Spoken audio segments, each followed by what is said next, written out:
Transformers: Revenge of the Fallen is often remembered as the moment the franchise lost its filter. It was a film that refused to compromise on its own scale, pushing the limits of what was physically and digitally possible at the time. This relentless drive for more is how we ended up with Devastator, a character so digitally complex that his rendering process literally destroyed 2 computers at ILM. But that ambition wasn't limited to a hard drive. It extended to the real world, where the production earned a Guinness World Record for an explosion that sent a 300-foot wall of fire into the air that the lead actor stood just feet away from. This obsession with scale even reached the Pentagon, making Revenge of the Fallen the largest Department of Defense supported film in history, garnering unprecedented support from 4 out of the 5 military branches. But while the technical scale was ramping up, the narrative was falling apart behind the scenes. Due to the 2007 Writers Guild of America strike, the production had less than a month to lay the groundwork for a massive summer blockbuster. With the writers forced to walk away and an immovable June 2009 release date looming, Michael Bay took it upon himself to spearhead pre-production, using nothing more than a rough 13-page outline that the writers had left, essentially building the movie's massive set pieces around a script that was far from finished. And in that narrative silence, Michael Bay's unfiltered instincts took over, scaling up the Bayisms to match the scale of the explosions. Now, if you're not familiar, a Bayism is the DNA of a Michael Bay film. It's that specific cocktail of hyper-overstimulating visuals, military warship, and most famously, a very particular brand of crude, juvenile humor. The first Transformers film balanced these instincts pretty well, but for Revenge of the Fallen, that balance was nowhere to be found. And the result was a film where world-class computer graphics and practical effects shared the screen with some of the most infamous choices in the franchise's history. I mean, we get an entire sequence where the appliances in Sam's kitchen come to life to commit home homicide, only for it to be interrupted with a gag of Mojo and Frankie humping each other. We have characters like Professor Colin, whose creepy habit of hitting on his own students was disturbingly based on a real professor Bay knew at film school. And of course, we cannot forget the moment where the industry's top digital artists were tasked with giving Devastator a set of wrecking ball testicles, which was actually kind of funny, but you get the point. And then there was Wheelie. At the time, he was largely overshadowed by the massive controversy surrounding the twins, who became the primary lightning rod for everything wrong with the film. However, Wheelie's antics did not exactly go unnoticed, not by a long shot. Between the foul-mouthed swearing, the frantic energy, and the infamous scene with Megan Fox's leg, to most he wasn't a character and instead seemed to solidify himself as just another crude Bayism designed for a cheap laugh. But despite these surface-level gags, if you actually look at his history and his motivations in the film, as well as the subsequent sequels, Wheelie is actually one of the most complex characters in the entire saga. Now look, I know how that sounds. Trying to find narrative depth in a character known for humping Megan Fox's leg sounds insane. It feels like a reach, but I swear to you, if you look past the Bayisms for just a second, you will find a character whose entire existence is defined by the weight of survival, the scars of trauma, and a desperate search for identity. And right here is why Wheelie is actually one of my favorite characters in the Bayverse. To give you an idea of how deep this goes, I own every single official figure of the guy. I have the Studio Series version, which is basically over a centimeter tall, the original Legends class, and of course the 2009 Deluxe. In fact, I vividly remember my parents gifting me this figure as a kid, and I had such a hard time transforming him that my mom had to sit down with me and we watched an Optibonomus video just to figure out how to get his arms into truck mode. So as you can see, this character has been a part of my life for a long time, so who better than me to finally set the record straight? Because past the gags and the crude humor, there's a story here that most people missed. So without further ado, let me prove to you why you're wrong about Wheelie. You got the shot, I need the shot, give me the shot, I need the shot, give me the shot, they're gonna whack me, I'm gonna be done without that shot.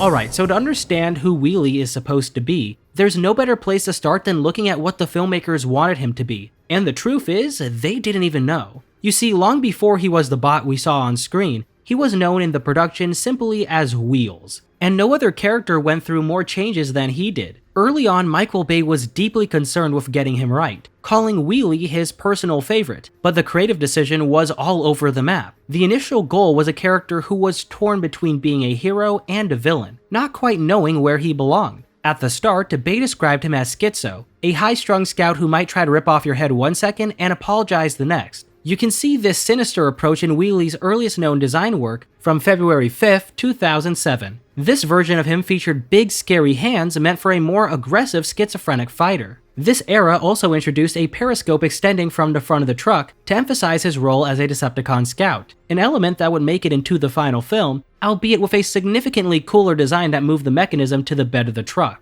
But what makes his design truly unique is his vehicle mode, a customized Tamiya F350 high-lift RC truck, which is just an incredibly cool and unique choice for a Transformer. This alt mode dictates his entire movement style. Since his feet become the wheels, he can effectively roll and skate around the environment rather than just walking. And while that look worked great for a cold Decepticon scout, it eventually had to be adjusted to fit a new vision. You see, Bay decided to pivot the character towards a more vulnerable and lovable vibe, envisioning a sweet, pathetic bot who was smitten with Michaela, and so the design had to change. Modelers at Digital Domain were tasked with softening him up, making his hands smaller, rounder, and cuter instead of sharp and spindly. But they also had to make him more complex, giving him intricate eyelids and moving internal mechanisms to make him more expressive and, as Bay put it, dynamic. This shift in tone is most evident when you look at how the production handled his injuries. In his early sinister concept art, Wheelie is depicted with a level of brutality that did not make the final cut. His left eye is completely destroyed, and his right eye is actually popped out of its socket, forcing him to physically hold it up just to see. By the time they leaned into the lovable persona, this torture was significantly dialed back. In the film, Michaela only singes his left eye with a blowtorch. While it still pops out, creating that frantic comedic moment we all remember, it's no longer permanently mangled, and he can pop it back in and see perfectly fine. But this visual softening was only half the battle. While his look was being dialed back to appear more gentle, his voice was undergoing an even more chaotic identity crisis behind the scenes. You see, in the beginning, Wheelie wasn't even meant to speak English. To capture that vulnerable and comedic vibe that the filmmakers were chasing, his original voice was actually Russian dialogue played in reverse and then sped up. This was the voice of the sweet little character who would look at Michaela and basically say, "I love you." However, halfway through production, Michael Bay completely changed his mind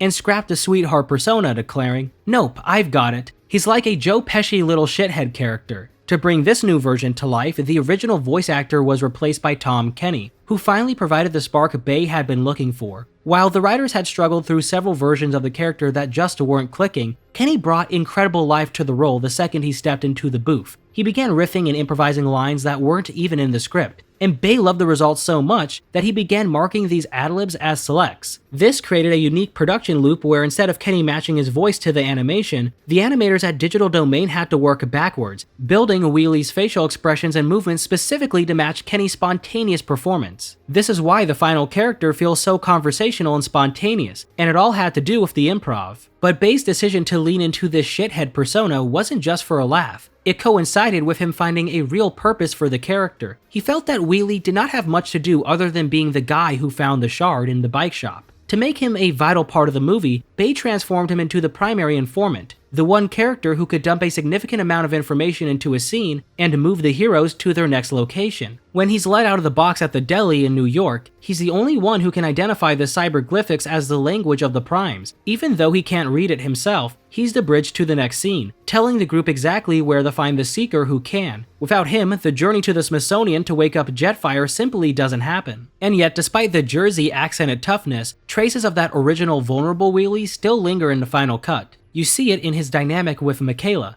Bay actually considers the moment where she sweetly threatens him with a blowtorch to be one of the most humorous and charming parts of the film. In that scene, the brash Decepticon melts away, leaving us with a bot who's simply smitten with his captor. Now, of course, you can't talk about Wheelie's personality without addressing the crude humor, specifically the infamous humping gag. While it was a moment many people couldn't believe he actually filmed, Bay defended it as being very in character, and actually took pride in the fact that they were the first to ever film something like it, noting that in every audience he sat with, it was a gigantic laugh, and to him it didn't matter what the critics said. But while the humor was often crude and simplistic, the process of making Wheelie feel like a tangible part of the world required a massive amount of technical coordination between the actors and the VFX team. Because he was constantly interacting with the human cast, the on-set crews had to build a variety of physical props and blue screen elements just to give the actors something to work with. For the scene where Michaela leashes him, they used a blue screen ball on a chain. For the torture sequence, They used blue screen eyes to give Megan Fox a physical target for her blowtorch, and they even built prop legs for the specific moment where Wheelie gets stuck in some mousetraps, ensuring the physical impact felt real. However, these on-set assists often created a nightmare for the digital artists. For example, when Wheelie is lifting cigar boxes while searching for the splinter, the crew had the boxes on sticks to simulate the movement. However, Digital Domain had to rebuild these shots entirely from still photos because they couldn't be tied down by the physical timing of the sticks. It wasn't just about animating a robot. They had to digitally remove the operators and every single shadow they cast. It's a testament to the production scale that even a character designed for a cheap laugh required this level of painstaking, invisible labor just to exist in the frame. So that's the reality of how Wheelie was built, a chaotic mix of shifting personalities and technical workarounds designed to make him the butt of the joke and move the plot forward. But as I said at the beginning, if you look past these technical layers and the surface level gags, you'll find that there's a much deeper story here that most people missed. Because while the filmmakers were busy trying to make him a punchline, they inadvertently created a character whose entire existence is defined by the weight of survival, the scars of trauma, and a desperate search for identity. You see, Wheelie's role at the start is purely of a surveillance tool. When we first meet him, he's operating under the direct command of Soundwave, stalking the Witwicky residents. We're not told how long he's been doing this, but considering Soundwave has been orchestrating a plan to resurrect Megatron since the moment he was dropped into the Laurentian Abyss, it's clear Wheelie has been a key player for a while. He's the only one small enough to keep tabs on Sam Witwicky, without being noticed, but that utility comes with a price. With Soundwave monitoring his every move from orbit, the pressure is constant, and the moment an incident with an Allspark shard occurs, that pressure reaches a breaking point. After scanning Michaela Baines and identifying the fragment, he transmits the intel upwards, only to be met with a cold new directive. He is to move in and steal the shard himself. By the time Wheelie tracks Michaela to her dad's bike shop, we start to see the reality of his existence. There's a genuine, albeit frantic cunning to how he operates here. He isn't stumbling around. He's a professional scout waiting for a tactical window. He bides his time while Michaela is distracted feeding her dog, cleverly using the motorcycles as a forest of steel to mask his movements. He even exhibits a high level of situational awareness, eavesdropping on her phone call with Sam to confirm the shard is in the safe. But this is where the Decepticon spy meets the brutal reality of being a 1-foot-tall robot in a human world. Because he lacks the stature to reach the lock, he has to improvise a solution out of trash, stacking cigar boxes just to get a foothold. It's a moment of resourcefulness that ends in disaster when he gets caught in some mousetraps, which leads to my favorite line in the entire film.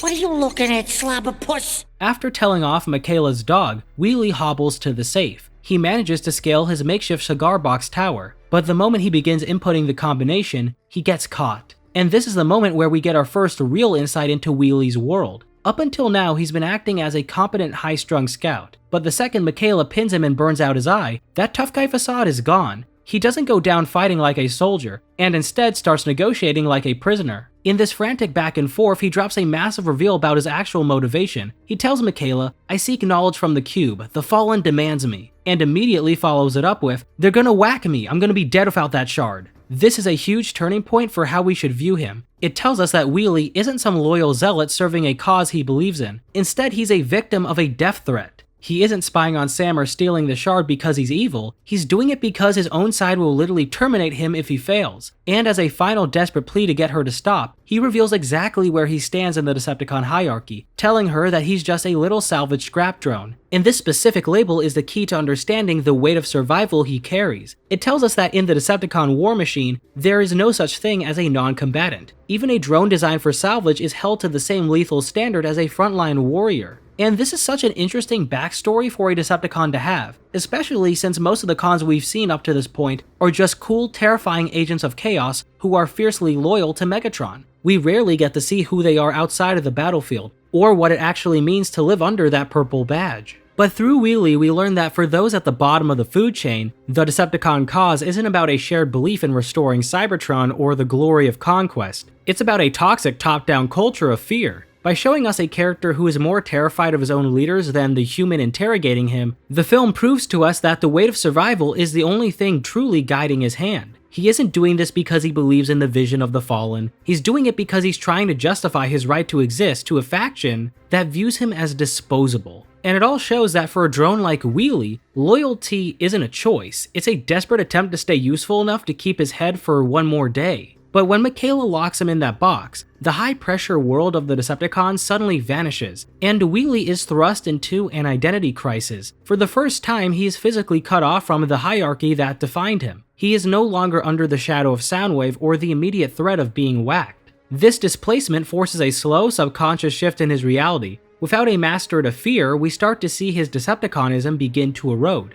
You see it in the way he tries to cling to his old reality even as it fails him. At the airport, when a customs official asks Michaela if anyone gave her something suspicious to carry, Wheelie blurts out, "Yeah, a live bomb!" But the reality is that he's muffled by being inside a metal box. His attempt at sabotage is ignored, and he's forced to sit with the realization that his old rules of engagement do not apply here. Instead, he's reduced to a piece of luggage that gets tossed into a cargo hold, shoved into taxi trunks, and even thrown out of a second-story window at Princeton. He spends these sequences trapped in pitch black, while desperately asking if anyone can let him out. But the most telling moment of this entire stretch happens in silence. His box is eventually hauled along by Grindor to an abandoned factory, where Starscream and a newly resurrected Megatron are waiting. And an interesting detail here is that even as the car is being split in half by Starscream, unlike before, Wheelie doesn't make a sound. He doesn't scream for help or try to signal the very leaders he was once terrified of failing. This is the ultimate test of his allegiance. Michaela is sitting mere feet away from him, and she has the shard, the very object Soundwave ordered him to retrieve. And it's his one chance to buy his way back into Megatron's good graces. But he stays silent. In that pitch-black box, Wheelie makes a grim calculation. He realizes that the reward for his loyalty isn't worth the cost of his life. If he reveals himself now, he isn't a hero. He's just a failure who got caught. By choosing to stay hidden, he finally stops acting like a Decepticon drone and starts acting for himself. Before, his survival depended on being useful to the Decepticons. Now he realizes his survival depends on being distanced from them.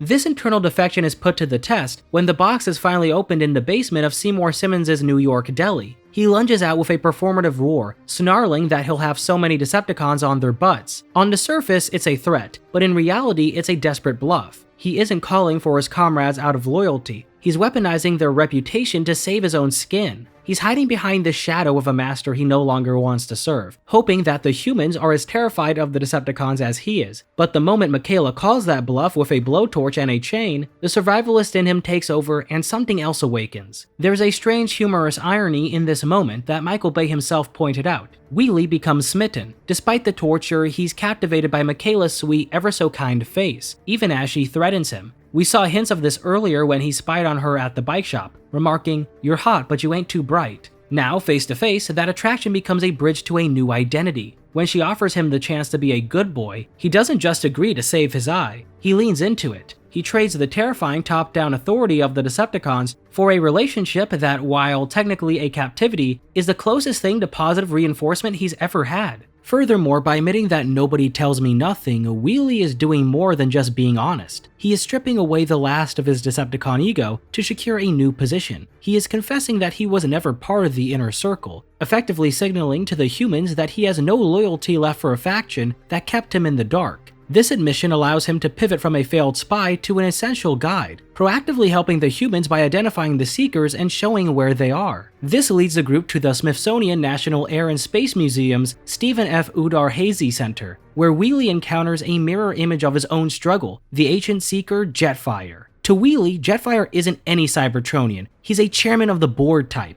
a living legend from an era where being a Decepticon supposedly meant something more than just a life sentence of mandatory servitude. But as Jetfire awakens, irritable, senile, and falling apart, the myth of Decepticon greatness further erodes. Wheelie's commentary that the legend did not age well is more than a joke, it's a realization. He sees that even the greats of his faction are left to rot once their usefulness is over. And for a drone who spent his life trying to be useful to stay alive, seeing a Decepticon legend reduced to a shell of his former self proves that the loyalty he once feared to break was a dead-end investment from the start. However, the true climax of Wheelie's identity arc occurs when Jetfire inquires about the state of the Cybertronian Civil War. Upon hearing that the Decepticons are winning, Jetfire does not celebrate. He spits in disgust and declares that he's changing sides to the Autobots. This is a tectonic shift in Wheelie's worldview. For his entire life, the purple badge was a permanent mark, a brand that dictated his behavior and his fate. But here is a living legend treating that alliance like a discarded coat. And when Sam asks for clarification, Jetfire provides the philosophical breakthrough Wheelie has been missing, telling him that it's a choice, and that it's an intensely personal decision. To a character like Wheelie, the concept of a choice is a total paradigm shift. Because in the rigid Decepticon hierarchy, will is a luxury reserved for the masters, while those at the bottom are conditioned to believe that obedience is their only means of survival. Wheelie's stunned realization when he asks, "You mean you don't have to work for those miserable freaking Decepticons?" is the sound of a prisoner discovering that the chains holding him were only as strong as the fear for them. In this moment, the crushing weight of survival that had governed every frantic action he's taken since the bike shop finally lifts. Wheelie realizes that being a Decepticon wasn't an inherent part of his nature. It was a label forced upon him by a faction that viewed him as a disposable tool. By framing defection as an intensely personal decision, Jetfire effectively grants Wheelie the moral permission to own the rebellion he had already begun in the silence of that pitch-black box at the Foundry. He realizes that if a legend like Jetfire can walk away from the winning side because he doesn't want to live a life full of hate, then a drone like him is no longer forced to justify his existence through the utility of a master. And so in a move that is both crude and deeply symbolic, Wheelie immediately declares, "I'm changing sides too, warrior goddess." While the scene is played for physical comedy as he humps Michaela's leg, it serves as the final seal on his identity arc. He chooses her not out of a simple need for a new master, but because she is the person who broke the cycle of his existence. In the Decepticon world, his failure to get the shard should have resulted in his termination. Instead, Michaela kept him alive, and in doing so, inadvertently became the catalyst for his freedom. By declaring himself an Autobot, Wheelie is finally naming the internal defection that begun during his silence at the Foundry. He has spent the entire film navigating a world where his only value was his utility as a surveillance tool for the Decepticons, but through Jetfire's wisdom and Michaela's mercy, he discovers that his life belongs to him, giving him the courage to fully walk away from the fear that once dictated his existence and finally claim the right to be so much more than a salvage scrap drone. Now from this point in the movie, Wheelie doesn't do much. After being whisked away by Jetfire's space bridge to Jordan, he travels with the group to the pyramids of Egypt, and is present when Bumblebee gets stopped by the Egyptian checkpoint officers. He is last seen as the group arrives in Cairo, where he presumably chooses to stay behind while the others search for the Tomb of the Primes. His final line in the film is him shouting, "Some of us got work to do, dumb Autobots." It's a classic bit of Wheelie blunder, but the visual exit he makes is far more interesting. As Sam and the crew head inside to prep for their journey to the Tomb of the Primes, the last shot we see of Wheelie in Revenge of the Fallen is him closing a door on the world outside. While it's unclear why the filmmakers decided not to utilize him after this point, the exit creates a clever visual rhyme for the next film. When we meet him again in Dark of the Moon, the introduction is a perfect mirror. Sam Witwicky opens a balcony door to reveal exactly where the little spy ended up since he vanished in Cairo. You see, in the time between movies, he's been joined by a new companion named Brains, who we learn from Dark of the Moon's prequel comic is a scrap drone that Wheelie takes under his wing after Brains finds out that the Decepticons plan to terminate him once his usefulness is up. In the movie, the two have become roommates in the most literal sense, but this isn't the heroic lifestyle Wheelie likely imagined when he defected. Instead of being utilized for their advanced intelligence or scouting skills, they've been relegated to the status of unwanted house guests. They spend their days in a state of arrested development, killing time with Star Trek reruns and the occasional snoop of Carly's underwear drawer. But beneath the surface level gags, there's a clear sense of displacement. Even though they've tried to make their living space a home, with a hammock for Brains and a small mattress for Wheelie, they are still living in a box on a balcony right next to a doghouse, something Wheelie isn't thrilled about. He calls it inhumane, feeling that he's been downgraded to a common animal. Brains shares this same resentment, but from a place of ego. He's offended that Carly views them as pets or as toys, when in reality they're a super advanced genius alien race that happens to be looking for a home. This shared sense of being disrespected is ultimately what cements the bond between these two. They formed a tiny two-bot team of their own, even finding common ground in the consensus that the last girl was mean. Now, narratively, this is a massive and tragic pivot for the saga, as well as for Wheelie's character. You see, with Steven Spielberg famously firing Megan Fox during the production of Dark of the Moon, following a comment she made comparing Michael Bay to a well-known German painter, it forced Aaron Kruger to scramble, replacing Michaela with Carly and explaining away the absence of a lead character by simply stating that she dumped Sam. While it was a necessary fix for the story, it completely undermines the emotional payoff Sam and Michaela had at the end of Revenge of the Fallen, as well as Wheelie's character arc. As I established earlier, Michaela was the catalyst for Wheelie's freedom, the warrior goddess who broke his cycle of fear and gave him a reason to choose a side.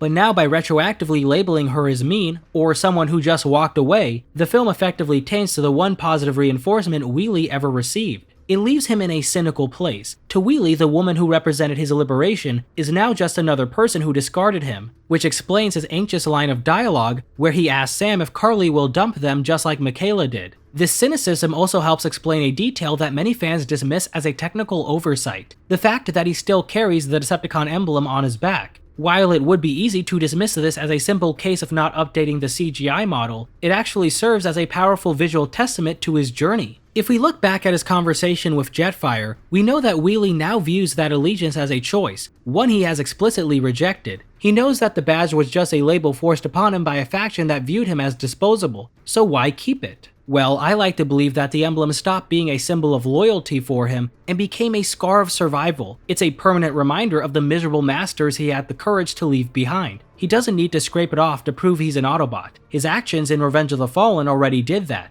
And I like to think that by keeping the emblem, he transforms that brand of servitude into a trophy of his own resilience. But while Wheelie may have claimed the title of Autobot, he soon finds out that some members at Nest are unwilling to grant him the respect that comes with it. You see, there is a stark divide between how he's viewed by his own species versus the government that hosts them. Based on what we see in the film, it's clear that the Autobots themselves have fully embraced the duo. We see this in Chicago when the Wrecker Leadfoot gives them a ride into the heart of battle. And earlier in the movie when Sam is forced into Autobot witness protection, Wheelie is first to admit that while the situation blows, they are significantly safer under B's watch thanks to his massive firepower. And so to the Autobots, it's clear that to them, Brains and Wheelie are just smaller soldiers on the same team, and the Scrap Drone duo respect them for that. However, Nest is a little bit of a different story. The fact that these two have been living in a box at Sam's apartment instead of a high-tech hangar suggests that they were never officially welcomed into the military organization, and this exclusion is put on full display when Sam tries to bring them to Nest headquarters to warn the government about the Decepticons' return. Despite Sam's history with Nest, the guards treat the encounter like a high-stakes security breach, leveling M4s at Brains and Wheelie even as they disarm themselves and say that they're Autobots. But why would Nest personnel treat them this way?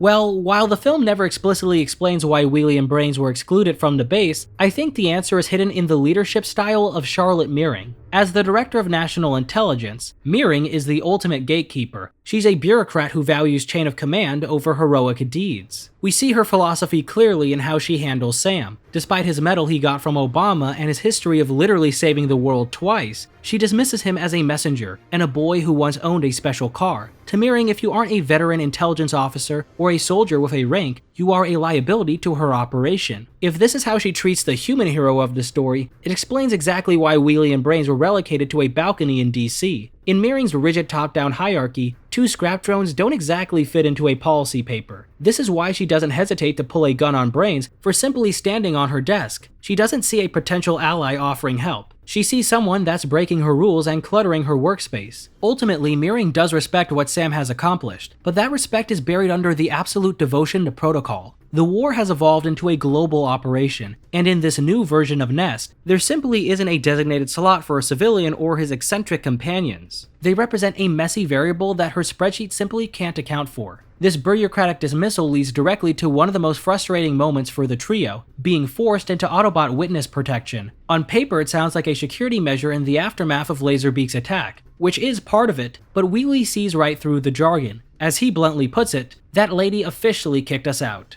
The sting of rejection is felt most back at the apartment, as Sam fumes over Meering labeling him as a mere messenger, despite his history of saving the world. When Sam asks, "Can you believe that? After everything I've done, I'm a messenger," Wheelie doesn't just agree. He bridges the gap between their struggles. His response, "I tell you, Sammy, we feel the same way. The disrespect on this rock is criminal," turns their individual grievances into a collective pact.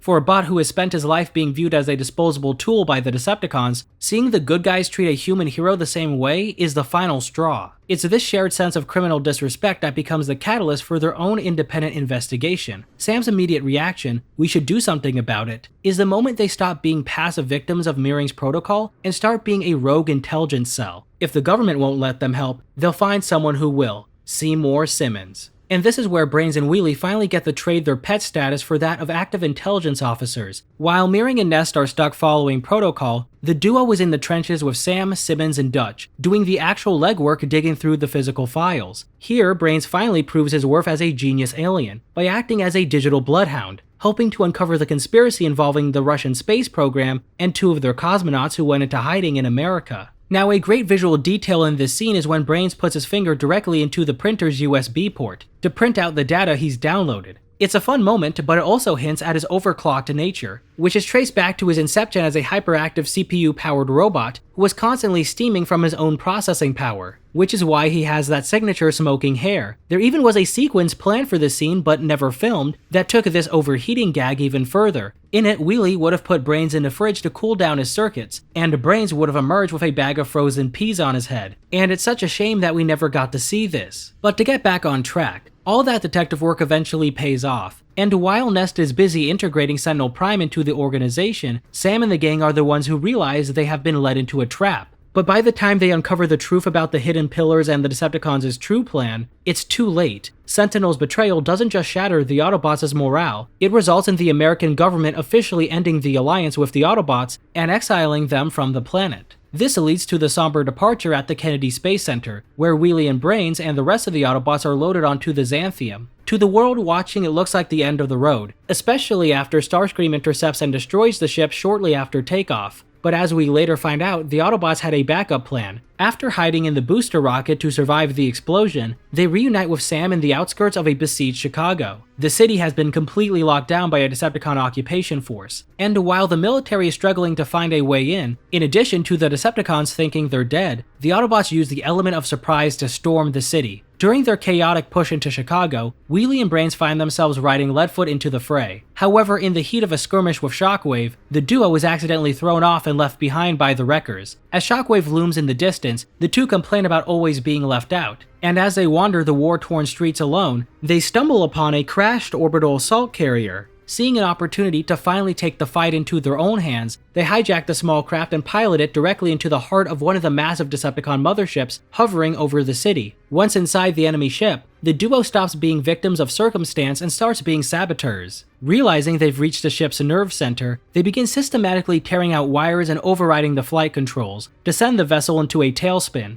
This localized chaos has a massive ripple effect on the ground. By dropping smaller fighters and Decepticon crew members out of the sky like falling debris, they create a split-second distraction for Soundwave. This fluke of timing is exactly what saves Bumblebee from execution, and provides the Autobots with the essential lead they need to turn the tide of the entire battle. As the mothership begins its terminal descent towards the Chicago River, we see a rare quiet moment of resignation between the two. Thinking it's the end, Wheelie looks at Brains and reflects on their journey, admitting that they had a nice run together. It's a poignant beat that often gets lost in the spectacle. For a character who spent the previous film terrified of being whacked for failure, he is now facing certain death for a success. He isn't negotiating with a captor or begging for his life anymore. He's accepting his fate as a soldier who finally chose a side and stuck to it. By crashing that ship, he and Brains effectively reclaimed their own narrative. They were no longer the unwanted house guests on a balcony, the messy variables on a spreadsheet, or disposable scrap drones. Instead, they became the unlikely heroes of the movie. And for a large portion of the fanbase, this is the moment where the character of Wheelie finally transcended his role as a crude comic relief. He effectively wiped the slate clean of every Bayism that defined him, by performing a tactical suicide mission, one that, unbeknownst to him, saved the people who actually gave him a reason to live. And when the mothership finally slams into the water, the explosion is framed as their final act. To the audience, and unbeknownst to the Autobots on the ground who have no idea why the ship is falling, Wheelie and Brains are gone. As the smoke clears over Chicago, the world moves on, assuming these two small bots were lost during the battle. However, as the sequels would eventually reveal, against all odds, the duo actually made it out of the crash alive, but the world they emerged into was no longer interested in heroes. In Age of Extinction, it is shown that in the years following the Chicago War, the alliance between the humans and the Autobots turned into a global manhunt, and the two survivors were eventually separated, with Wheelie's fate being unknown. Brains would find himself living a nightmare, captured and forced into slavery by Kinetic Solutions Incorporated, stripped of his dignity and sporting a makeshift crutch made out of pieces of his destroyed leg. He was treated as a living processor, performing mental autopsies on his fallen Cybertronian brothers to help the humans build their own Transformer army. Though he was eventually liberated during the Autobot raid on KSI, the experience left him deeply cynical. He had seen the absolute worst of humanity, their arrogance, their cruelty, and their ignorance, leading him to finally walk away from the war entirely to find peace in his own freedom. As for Wheelie, on the other hand, we learned that in The Last Night he is one of the refugees Cade Yeager has taken in. Exactly how he got here is never explicitly explained, but given the state of the world, we don't really need an explanation. He is a survivor and likely spent the years following the Chicago War doing what he does best, staying small, staying hidden, and navigating the cracks of a world that wants him dead. On the surface, he seems to have reverted to his most defensive, cynical self, spending his days bickering with Cade's assistant Jimmy and scouring the internet for hot cars. But beneath the bickering, the scars of his past remain. When the Decepticons eventually track them down, the warrior we saw in Chicago vanishes the instant he sees Megatron in person. His immediate frantic instinct to bail isn't just a gag or a moment of cowardice, it's a pure trauma response. This is the bot who once lived every second of his early life under a literal death threat, and seeing the face of one of his former oppressors brings all that buried terror back to the surface. It's why, shortly after asking Cade permission to bail, he completely loses it upon seeing the Knight's talisman attach itself to Jaeger. To Wheelie, this isn't a chosen one moment or a cool plot twist. It's a death sentence. You see, earlier in the film, the Autobot day trader warned that this talisman was a sign of the coming apocalypse, and for a bot like Wheelie, that is the final straw. It's just another dangerous, unpredictable variable in a world that has already cost him his partner, his home, and his peace of mind. Since we never see him again after this moment, we can safely assume he followed through on that instinct to bail. And it's a shame that this was the final time we saw him. This brief glimpse into his re-emerging trauma, the fear of a past he can't quite outrun, it's a narrative thread that could have been something truly interesting to explore. But even without a greater conclusion, his journey stands on its own. I know I've spent a lot of time today arguing that Wheelie is one of, if not the most interesting and complex character in the Bayverse, and I'm well aware how insane that sounds on paper, but hopefully this analysis has shed some light on the fact that there was always a lot more to Wheelie than the crude gags and the Bayism suggested. At his core, he's a character who found his identity, chose his side, and sacrificed himself to save the world, only to be forced back into the shadows by the very cycle of violence he tried to escape.